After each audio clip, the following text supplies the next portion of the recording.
आज बेटा हम क्लास थर्ड के हिंदी सब्जेक्ट में, कौन सा सब्जेक्ट है, हिंदी सब्जेक्ट में चैप्टर 3 का अध्ययन करेंगे।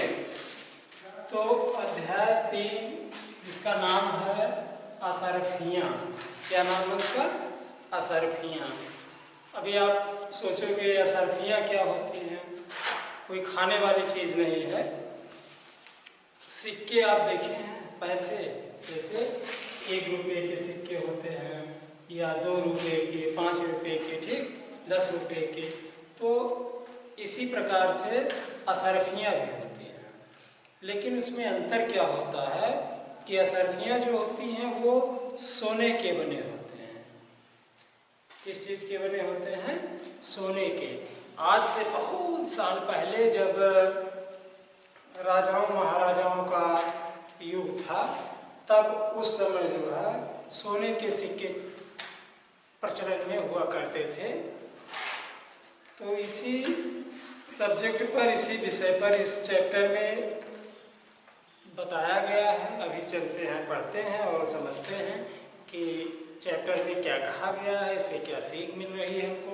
ठीक, अब एक तरफ से हम अध्याय को, इस कहानी को पढ़ते हैं और समझते चलते हैं। तो असरफियाँ मीन्स आपको पता चल गया कि सोने के सिक्के।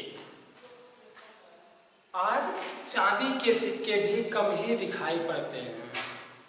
लेखक कह रहा है कि आज के इस दौर में चांदी के सिक्के भी बहुत कम नज़र आते हैं, क्योंकि वो काफ़ी महंगे हैं। आजकल जो है ये जो सिक्के चलते हैं ये शायद किसी दूसरे धातु के बने होते हैं, सोने और चांदी के नहीं बने होते हैं। सोने और चांदी के सिक्के बहुत ही कीमती होते हैं, जो पुराने ज़माने में बहुत मात्राओं में मिला करते थे। आज भी खुदाइयों में या पुरानी जगहों पर कहीं कहीं निकल आते हैं, जो पूर्वजों द्वारा अंदर ज़मीन के अंदर या दब गए होंगे या गाड़े गए होंगे, इन माध्यमों से आज भी कहीं कहीं देखने को मिल जाते हैं। तो कभी कह रहा कि आज चांदी के सिक्के भी कम ही दिखाई पड़ते हैं। आज से 60 वर्ष पूर्व मतलब पहले, आज से 60 वर्ष पहले इनका ही चलन था। आज से 60 साल पहले जो है बहुतायत मात्रा में चांदी के सिक्के चलते थे। लोग सामानों को चांदी के सिक्के से खरीदने का काम किया करते थे। चांदी के ही रुपए होते थे, चांदी की ही अठन्नियाँ होती थी और चांदी की ही चवन्नियाँ होते थे। अभी बेटा आप सिक्के कितने रुपए से देखे हैं? ज़्यादा से ज़्यादा 1 रुपये से देखे होंगे, या बहुत देखे होंगे तो 50 पैसे से। लेकिन इससे पहले 5 पैसे से सिक्के चलते थे। जो हम लोग देखे हैं वो 5 पैसे देखे हैं। 5 पैसे, 10 पैसे, 20 पैसे, ठीक, फिर 25 पैसे जिसको 4 आना कहा जाता है, फिर 50 पैसे जिसको 8 आना कहा जाता है, ठीक। तो और उससे पहले 1 पैसे, 2 पैसे, 3 पैसे, 4 पैसे ये भी चलते थे, ठीक। तो ये छोटे छोटे ऐसे सिक्के बने हुए होते थे, जैसे आज भी बने होते हैं। तो कभी कह रहा कि चांदी के रुपए भी होते थे, चांदी की अठन्नियाँ भी होती थी और चांदी की ही चवन्नियाँ होती थी, जिसको 4 आना कहा जाता है। तब गिन्नी और असरफी नाम के सोने के सिक्के भी प्रचलन में थे। उस जमाने में, उस समय, तब जो है सोने के सिक्के चलते थे, जिन्हें गिन्नी और असरफियाँ या असरफी नाम से जाना जाता था। उस समय जो सोने के सिक्के चलते थे उनको किन नाम से जाना जाता था? किन नामों से जाना जाता था? गिन्नी और असरफियाँ, ठीक। अब तो इन सिक्कों के दर्शन भी दुर्लभ हो गए हैं। दुर्लभ मतलब प्राप्त कर पाना सरल नहीं, मतलब बहुत कठिनाई से मिलना। इसी शब्द को क्या कहा गया है? दुर्लभ कहा गया है। तो अब आज के दौर में, आज के ज़माने में इन सब सिक्कों को देखना दुर्लभ हो गया है, दर्शन करना उनका बहुत ही कठिन काम हो गया है। कई सौ वर्ष पूर्व की बात है, बहुत सौ सालों पहले की बात है। तब यात्रा के साधन के रूप में ना तो रेलगाड़ियाँ थी, ना कोई अन्य तेज रफ्तार वाली सवारियाँ थी। ठीक, तो आज आप क्या, आज देखते हैं आज का दौर जो है, आज का ज़माना जो है वैज्ञानिक युग का ज़माना है। ये यहाँ जो है एक एक टेक्निकल चीज़ें आज आपको उपलब्ध हैं। बहुत पुराने समय में, प्राचीन काल में, आज यहाँ से कहीं प्रदेश में जाना हुआ, देश विदेश में जाना हुआ, तो पहले कई जो है महीने साल लग जाते थे, तब जाके लोग पहुँच पाते थे। आज वही चीज़ें घंटों में हो रहा है। ठीक, तो टेक्निकल चीज़ें अधिक प्रगति कर गई हैं। पहले जो है, आज जो रेलगाड़ियाँ चल रही हैं, हवाई जहाज़, बस, कार, ये सब चल रहे हैं, उस ज़माने में ये सब चीज़ों का प्रचलन नहीं था। इन सब चीज़ों का जो है खोज नहीं हो पाया था। तो उस ज़माने में लोग दूर यात्रा के लिए घोड़े, ऊँट, हाथी और पैदल, इन सब चीज़ों का सहारा लेते थे। इन सब चीज़ों के माध्यम से आने जाने का काम किया करते थे। तो कोई अन्य तेज रफ्तार वाली सवारी गाड़ी भी नहीं होती थी। घोड़े, हाथी और ऊँट पर सामान लाद कर लोग व्यापार के लिए निकलते थे। वही जो बता दिए हैं कि उस समय व्यापार के लिए या एक स्थान से दूसरे स्थान सुदूर दूर जाने के लिए लोग घोड़े, हाथी और ऊँट का इस्तेमाल किया करते थे। रास्ते में लुटेरों और डाकुओं का भय बना रहता था। उस समय जो है भुखमरी भी बहुत ज़्यादा थी, लोग खाने को ढंग से नहीं पाते थे। तो उस समय चोर, लुटेरे, डाकू, इन सब लोगों का भी प्रचलन बहुत ही अधिक था। लोग ऐसे सब घिनौने कार्य करके अपना जो है पेट पालते थे। बहुत लोग ऐसे थे। यही कारण था कि व्यापारी और साधारण यात्री झुंड बनाकर एक ही साथ यात्रा करते थे। इन सब चीज़ चोर लुटेरों से बचने के लिए लोग क्या करते थे? काफिला बना के चलते थे। जैसे अभी आप देखे होंगे, चिड़ियों को उड़ते हुए देखे होंगे, तो तमाम चिड़िया जो है एक साथ उड़ती हैं। वैसे ही लोग पहले काफिला बनाकर चलते थे, झुंड बनाकर चलते थे, एक टोली में चलते थे, कई लोग एक साथ मिल करके चलते थे। और उससे क्या होता था कि जो आगे रास्ते में, चूँकि जो यात्रा करते थे वो कई महीनों का यात्रा था, उसमें अपना भोजन और पानी सब साथ लेके चलते थे। भोजन पानी जहाँ मिलता था वहीं रुक के भोजन कर लिया करते होंगे। तो सब एक साथ इसलिए झुंड बनाकर चलते थे कि रास्ते में अगर कोई कठिनाई आ जाए तो उस कठिनाई का सभी लोग मिल करके सामना कर सकें और उस समस्या का समाधान निकाल सकें। ठीक, ऐसे ही एक काफिले में अब्दुल कादिर नाम के एक बालक को भी जाना था। ऐसे ही एक झुंड में, एक काफिला में, कहीं दूर की यात्रा में एक बालक था जिसका नाम था अब्दुल कादिर। उस बालक का क्या नाम था? अब्दुल कादिर। उसको भी उसी यात्रा में, उसी काफिले में, उसी भीड़ के साथ जाना था।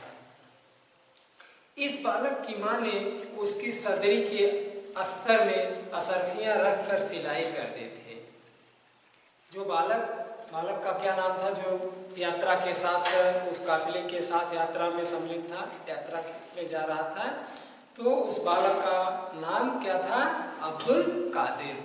अब्दुल कादिर की माँ जो है, सदरी मतलब आज के ज़माने में जो कोट ऐसे पहनते हैं, हाफ कट का कोट जो पहनते हैं, उसी को उस समय सदरी बोला जाता था, कहा जाता था। तो उसकी माँ जो है उसके कोट में, उसकी सदरी में पीछे से, यहाँ अंदर से एक अस्तर बना दी थी और उसमें सोने के सिक्कों को छुपा के सिल दी थी, सिलाई कर दी थी, ताकि ये जहाँ जा रहा है सोने के सिक्के मतलब आसानी के साथ वहाँ तक पहुँचा ले जा सके और इसको जो है चोर या लुटेरे जो होते थे वो ना जान पाए। आगे बेटा क्या देखो, असरफियाँ पूरी तरह सुरक्षित हो गई थी। इस प्रकार से जो सदरी के अंदर उसकी सिलाई कर दी थी, उससे जो है असरफियाँ सोने के सिक्के जो है वो पूरी तरीके से सुरक्षित हो गए थे। काफिला बगदाद नामक नगर की ओर चल पड़ा। काफिला, वो जो काफिला शब्द कई बार आ रहा है, शायद आपको बताया गया ना समझ रहे हो। काफिला का मतलब झुंड होता है, ठीक, एक ही साथ बहुत सारे लोग ऐसे झुंड बना के चलते हैं, उसी को आप क्या कहेंगे, काफिला। तो काफिला वो झुंड जो है जो यात्रा पे निकला हुआ था वो कहाँ के लिए जा रहा था, वो बगदाद जो है सऊदी अरब में शायद है, वो एक स्थान का नाम है जहाँ पे वो लोग जा रहे थे, जिसमें अब्दुल कादिर नामक बालक भी सम्मिलित था। जिसका डर था वही हुआ। आखिरकार उस समय जो प्रथा थी, जो प्रचलन था कि लंबे यात्रा में रास्ते में चोर और डाकू अक्सर मिल ही जाया करते थे और लोगों के पास जो रुपया पैसा होता था या खाने वाली सामग्री होती थी, कीमती चीज़ें होती थी, उसको चोर और डाकू छीन लेते थे, मारते पीटते भी थे और लोग जान बचा के इधर उधर छिटक जाते थे, भाग जाते थे। तो जिसका डर था, मतलब चोर डाकुओं का भय हमेशा बना रहता था, आखिरकार अंततः वही हुआ। डकैतों ने चढ़ाई कर दी। डकैत जो है रास्ते में इस काफिले के ऊपर हमला कर दिए। लूटपाट और मारधाड़ का सिलसिला शुरू हो गया। तो वो लोग चूंकि हथियारबंद हुआ करते थे, अपने साथ भाले और ये सब जो उस समय प्रचलन में हथियार हुआ करते होंगे, उन सब के साथ आते होंगे और ये लोग जो काफिले के साथ यात्री थे वो चूँकि काफ़ी सीधे साधे हुआ करते होंगे, तो उनको जो है मारने पीटने का काम डकैत शुरू कर दिए। काफिले में शामिल अनेक लोग घायल हो गए और उस झुंड में, उस भीड़ में बहुत से लोग जो सम्मिलित थे उसमें काफ़ी लोग घायल हो गए, चोटिल हो गए और उनके बहुमूल्य सामान लूट लिए गए और जो उनके पास कीमती सामान थे उसको चोर और डाकू लूट लिए गए। लूटपाट करने के बाद डाकुओं का सरदार अब्दुल कादिर के पास आया। जब लूटपाट का सिलसिला लगभग खत्म ही होने वाला था तो डाकुओं का जो एक झुंड होता था, काफिला होता था, गिरोह जिसको कहते हैं, तो उसमें एक मुखिया हुआ करता था जिसको सरदार कहते हैं। तो जब लूटपाट का सिलसिला लगभग खत्म होने वाला था तो डाकुओं का सरदार, उस गिरोह का सरदार जो है उस अब्दुल कादिर नामक बालक के पास आया। आने के बाद देखिए क्या होता है, उसने पूछा, किससे पूछा? अब्दुल कादिर से, उस बालक से पूछा। क्या पूछता है? नन्हे बालक, बता तेरे पास के सामान कहाँ है? वो सरदार उस बालक से कहता है कि ए छोटे बालक, बता दे कि तुम्हारे पास जो सामान था वो कहाँ है?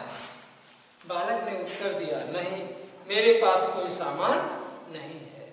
वो बालक जवाब देता है, अब्दुल कादिर बताता है कि मेरे पास कोई सामान नहीं है, मेरे पास असरफियाँ अवश्य है, मेरे पास ऐसी कोई सामग्री नहीं, ऐसा कोई सामान नहीं है, लेकिन मेरे पास सोने के सिक्के जरूर हैं। असरफी होने की बात सुनकर सरदार की आंखों में चमक आ गई। जब उस गिरोह का सरदार, मुखिया असरफी की बात सुनता है तो उसकी आंखें चकाचौंध हो जाती हैं, वो खुशी से एकदम उछल पड़ता है। नहीं, अच्छा सॉरी, आगे उसने पूछा तो फिर सरदार उस अब्दुल कादिर से पूछता है, बालक से पूछता है कितनी असरफियाँ हैं, तो और तुमने उन्हें कहाँ छुपा रखा है। वो सरदार कहता है कि कितनी असरफियाँ और उसको तुमने कहाँ छिपा रखा है। बालक ने उत्तर दिया, फिर अब्दुल कादिर जवाब देता है, उत्तर देता है, कहता है कि 40 असरफियाँ हैं। कितनी असरफियाँ हैं? 40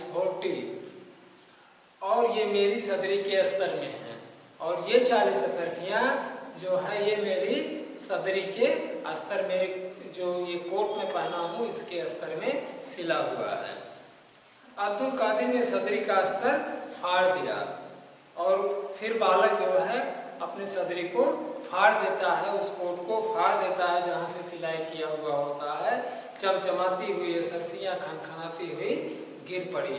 चूँकि सोने के सिक्के थे इसलिए चमक रहे थे और एक साथ खन खन खन खन करते हुए नीचे सारे सोने के सिक्के गिर पड़े। डाकुओं के सरदार ने उन्हें उठा लिया और गिरते ही वो डाकुओं का सरदार जो था वो उन्हें उठा लिया। उसने बच्चे से पूछा, वो फिर उस बालक अब्दुल कादिर नामक बालक से पूछता है, कहता है कि तुमने असरफियों का पता हमें क्यों बता दिया। बालक से कहता है वो सरदार कि तुम जो है हमें इन असरफियों का पता क्यों बता दिए, तुम ना बताते तो ये असरफियाँ तुम्हारे पास ही रह जाती। अगर तुम ना बताते कि असरफियाँ मेरे सदरी के अस्तर में हैं तो शायद ये असरफियाँ तुम्हारे पास ही रह जाती, हमको पता भी नहीं चल पाता। कौन कहता है? डाकुओं का सरदार कह रहा है। कादिर ने जवाब दिया। फिर अब्दुल कादिर ने कहा, यात्रा पर चलते समय मेरी माँ ने कहा था। अब्दुल कादिर वो बालक कहता है कि जब मैं यात्रा पर निकल रहा था तो उस समय मेरी माँ ने मुझसे कुछ कहा था। क्या कहा था? कि बेटे ईश्वर पर सदैव विश्वास रखना। कि हे बेटे, उसकी माँ कहती है, वो बालक कह रहा है कि मेरी माँ कही थी जब मैं यात्रा पे आ रहा था कि हे बेटे, ईश्वर पर हमेशा विश्वास करना, भगवान पर हमेशा विश्वास रखना और झूठ कभी मत बोलना। झूठ है कभी मत बोलना और भगवान पर हमेशा विश्वास रखना। मैंने माँ की बात को ध्यान में रखकर आपसे सब कुछ सच बता दिया। यही कारण है कि मैं झूठ नहीं बोला और अपनी माँ की बातों को ध्यान में रख करके आपको मैंने सारी बातें सच सही बता दी। कादिर की बात से सरदार प्रभावित हो उठा। उस कादिर की बात से जो है अब्दुल कादिर, उस बालक के बात से सरदार जो है, गिरोह का सरदार जो था, वो बहुत ही प्रभावित हुआ, बहुत ही खुश हो गया और उसने कहा कि हे सच्चे बालक, ले मैं तेरी असरफियाँ तुझे लौटा देता हूँ। ये जो तुम्हारी ईमानदारी है इससे मैं बहुत ही प्रसन्न हूँ, बहुत ही खुश हूँ, बहुत ही प्रभावित हो गया हूँ और इस कारण मैं जो है अब तुम्हारी असरफियों को नहीं ले सकता हूँ। मैं तुम्हारी असरफियाँ तुम्हें लौटा रहा हूँ। माँ की आज्ञा का पालन कर तूने मेरी आंखें खोल दी। तू जो मैं इस गलत रास्ते पे चल रहा था,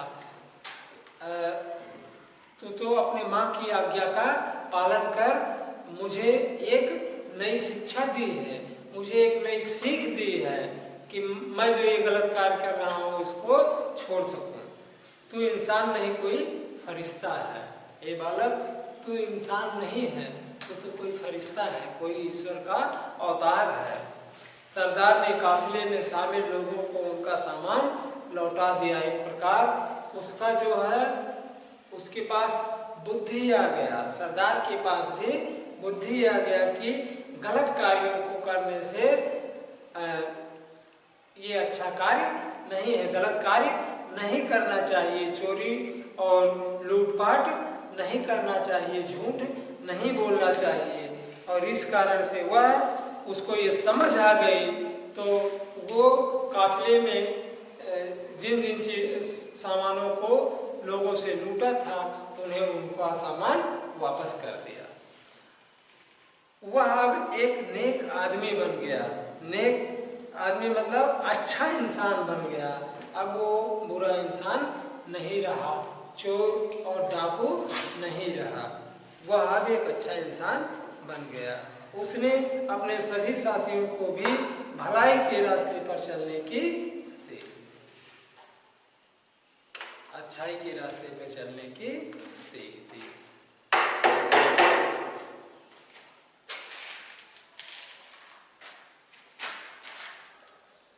सॉरी बेटा, तो चल नहीं रहा है। तो ये चैप्टर है यहीं पे समाप्त है।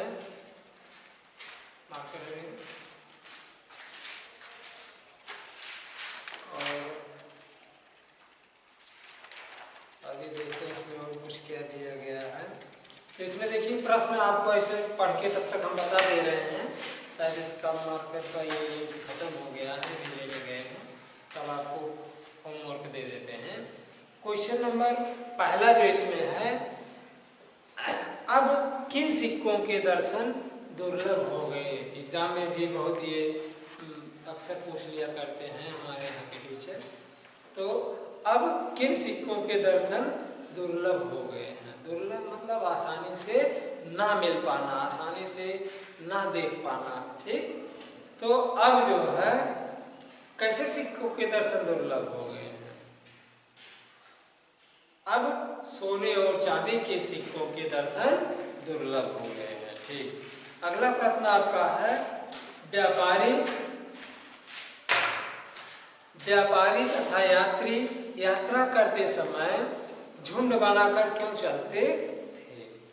झुंड मतलब एक साथ कई लोग मिल करके यात्रा करते समय लोग क्यों चलते थे। क्यों चलते थे? चलने में आसानी होती थी? नहीं, क्योंकि उस समय जो है हमेशा रास्ते में चोर और डाकुओं का भय बना रहता था और इसलिए उनसे सामना करने के लिए, किसी भी समस्या से निपटने के लिए लोग जो है झुंड बनाकर चला करते थे। सरदार, अगला प्रश्न क्या है कि सरदार की आंखों में चमक क्यों आ गई। अशरफियों को देख करके सरदार की आंखों में चमक आ गई। ठीक, अगला प्रश्न आपका है, अब्दुल कादिर ने सरदार को अशरफियों का पता क्यों बता दिया। आखिर अगर अब्दुल कादिर वो बालक चाहता तो अपनी सदरी में उन सब चीज़ों, उन सब अशरफियों को छुपा के रख सकता था, लेकिन वह सरदार को अशरफियों के बारे में क्यों बता दिया।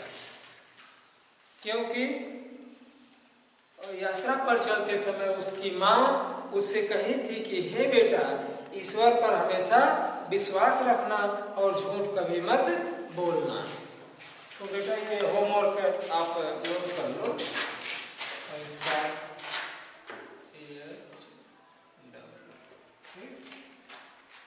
प्रश्न नंबर पहला आपका क्या है, अब किन सिक्कों के दर्शन, अब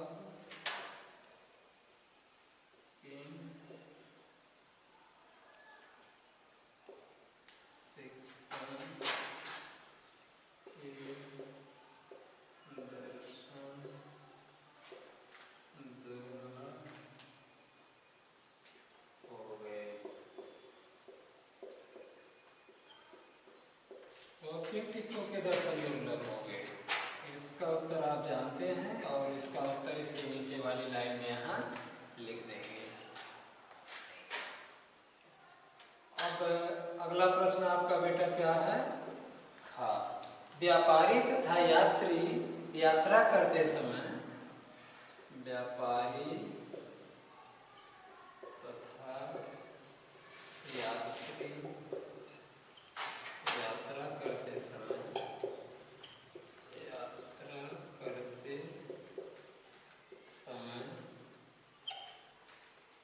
झुंड बनाकर क्यों चलते थे। झुंड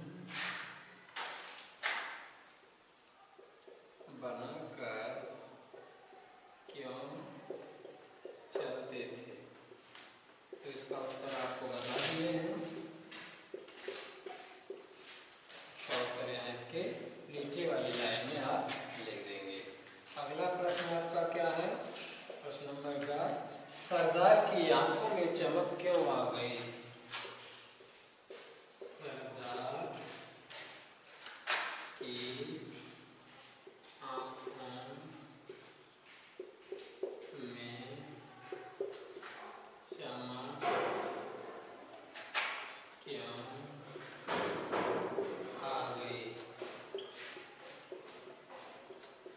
सरदार की आंखों में चमक क्यों आ गई? क्योंकि वो असरफियों को देखकर सरदार की आंखों में चमक आ गई। अगला प्रश्न बेटा, इसका उत्तर आप इसके इस नीचे वाली लाइन में कर देंगे। ये पहला वाला प्रश्न अब शायद आप नोट भी कर लिए हों, इसको हम इरेज कर दे रहे हैं और अगला प्रश्न इसके ऊपर राइट कर देने का। ठीक, क्या है? अब्दुल कादिर ने सरदार को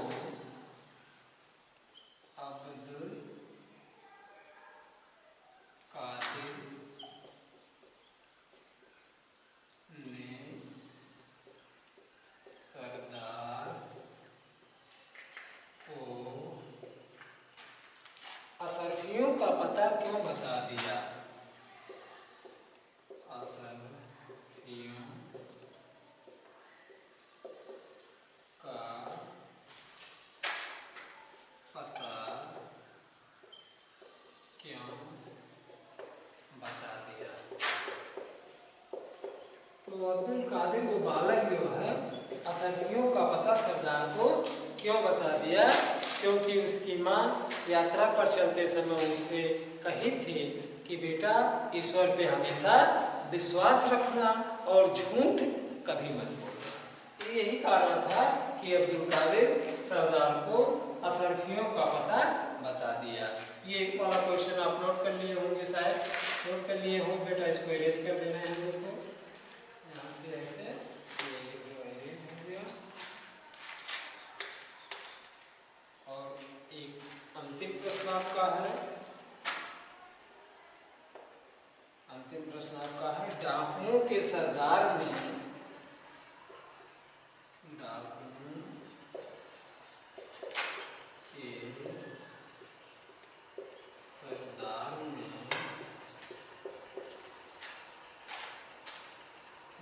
सरदार अब्दुल कादिर को फरिश्ता क्यों कहा?